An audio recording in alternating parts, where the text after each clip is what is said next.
Chào mừng các bạn đã quay trở lại với kênh YouTube Review 5 phút. Cuối cùng thì Quỷ Lệ cũng đã chính thức tái xuất giang hồ rồi đây. Bộ phim hoạt hình 3D đỉnh cao Chu Tiên mùa 4 đã chính thức xuất lịch để bẹp mọi đối thủ vào ngày 21 tháng 8 tới.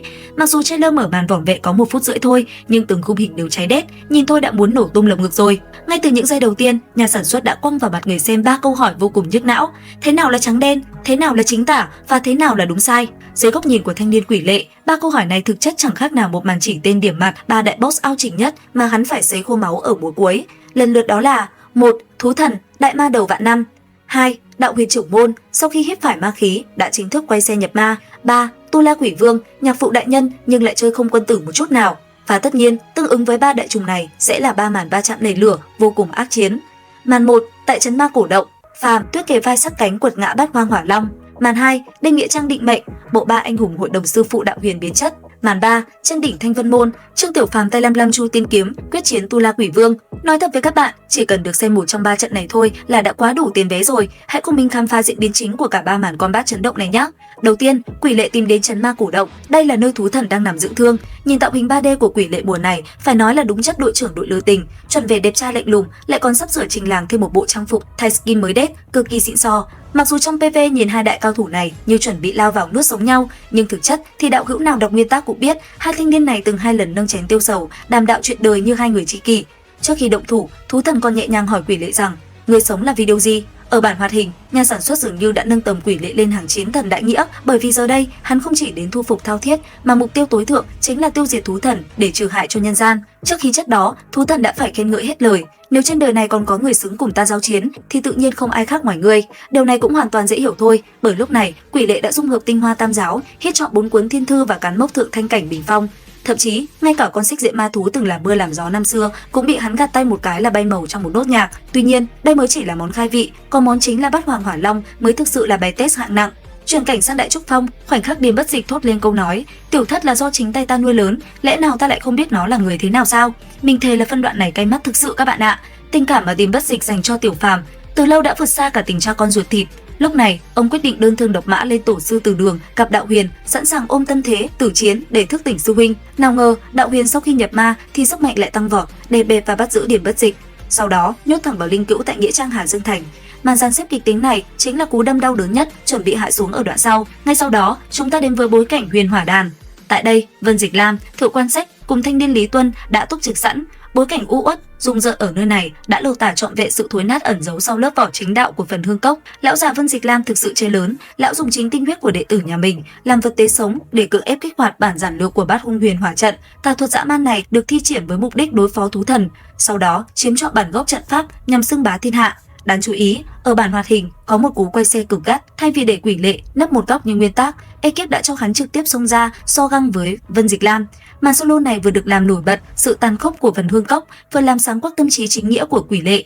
Dù chưa ăn được lão ma đầu Vân Dịch Lam ngay lúc này, nhưng Quỷ Lệ cùng Kim Bình Nhi chắc chắn sẽ rút lui an toàn để đi tiếp. Trong khi đó, chuyển cảnh sang Quỷ Vương Tông, lúc này ông ta đang khẩn trương chuẩn bị kích hoạt Tứ Linh huyết trận cùng 2 đại thánh sứ Bạch Hổ và Huyền Vũ. Tất nhiên, Quỷ Lệ giờ đây đã chính thức quay xe, đường ai nấy đi với Quỷ Vương Tông. Trước đó, khi dẫn Thao Thiết về, hắn đã solo 1v1 và đánh cho Quỷ Vương phải ăn cay ăn đắng. Vừa cay cú vì bị con rể tương lai ao chỉnh, Quỷ Vương vừa gầm lên: Tứ Linh huyết trận hoàn thành, có sức mạnh minh vương thì thiên hạ không đối thủ, còn một kẻ nhại danh có gì đáng bận tâm. Từ nhại danh ở đây lột tả trọn vẹn sự căm tức và khinh miệt của Quỷ Vương. Thế nhưng, cái giá phải trả khi trận pháp hoàn thành lại cực kỳ đắt đỏ.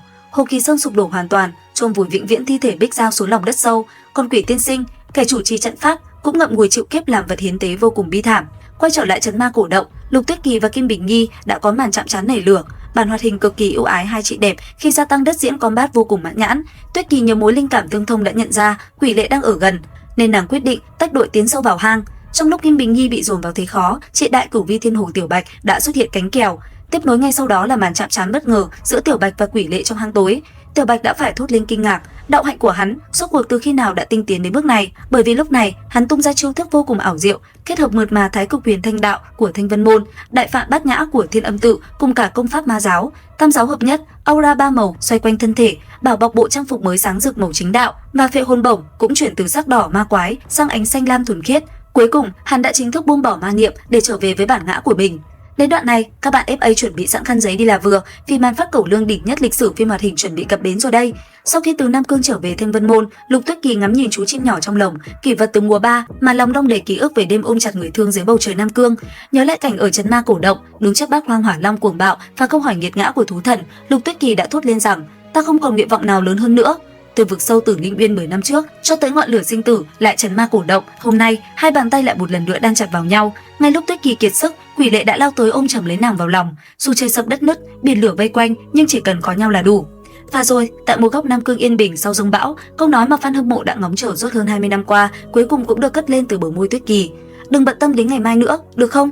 Gạt bỏ đi cuộc phân tranh chính, mà gạt bỏ mọi lo âu về ngày mai. Đêm nay chỉ có hai tâm hồn hòa làm một. Ở một diễn biến khác, Tô Như đã tuốt thanh thần binh, Mặc Tuyết, dũng mãnh dẫn theo các đệ tử Đại Trúc Phong kéo lên Thông Thiên Phong để đòi chồng. Và rồi, trận đại chiến nghĩa trang bi kịch nhất mùa 4 chính thức bùng nổ. Đạo Huyền sau khi chìm vào ma đạo, mang dáng vẻ gầy còm, tà khí ngút trời, đeo mặt nạ che giấu thân phận, đã cầm lên rùng rợn. Bất luận ngươi là ai, dám làm trái ý ta, đều phải bỏ mạng tại đây. Mở đầu trận chiến, Quỷ Lệ tay không solo vài chiêu, bộc lộ tu vi khiến ai nấy đều bàng hoàng. Ngay sau đó, Liên Bất Dịch vung xích tiêu kiếm sát cánh cùng học trò, ông hét lớn: ngươi còn chưa chịu quay đầu lại sao? Kế tiếp, Lục Tuyết Kỳ cũng múa Thiên Nha kiếm nhập cuộc, đỉnh cao nằm ở chỗ, Đạo Huyền hoàn toàn tay không, nhưng một mình chấp cả ba thần binh đỉnh nhất thiên hạ, Thiên Nha, Xích Tiêu và Vệ Hồn Bồng. Khi bị dồn vào thế yếu, Đạo Huyền đã kích hoạt khí Chu Tinh kiếm đang ẩn sâu trong cơ thể đến bất địch, và cú đâm dao bị thương nhất mùa 4 chính thức bắt đầu từ khoảnh khắc này. Thời lượng kịch bản phân tích trailer hôm nay đến đây là hết rồi. Các bạn thống nhất phân cảnh nào trong mùa 4? Hãy để lại ý kiến dưới phần bình luận nhé. Và đừng quên like, share và đăng ký kênh YouTube Review 5 phút để không bỏ lỡ các tập review chi tiết sắp tới của mình nha. Còn bây giờ, xin chào và hẹn gặp lại các bạn.